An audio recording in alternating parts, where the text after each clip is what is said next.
It looks like Samsung's almost perfected the formula for the best all-around mid-range device.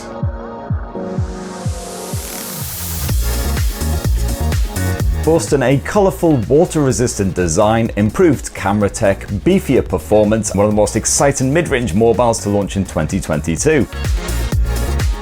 The focus slider is particularly good if you just want to smoothly shift between two different focal points. Low light's been improved as well, so essentially we're getting more detailed, less noisy, better looking night mode shots. One serious upgrade for the A53 is the battery. You've now got a 5,000 mAh capacity cell crammed inside of that awesome chassis. The fact that you can boost the RAM and also drop in up to 1 terabyte of extra storage via microSD, that's pretty good. We get a 6.5-inch 120Hz AMOLED screen. This feels like the least compromised mid-range smartphone display you can get right now and really sets itself apart from the competition.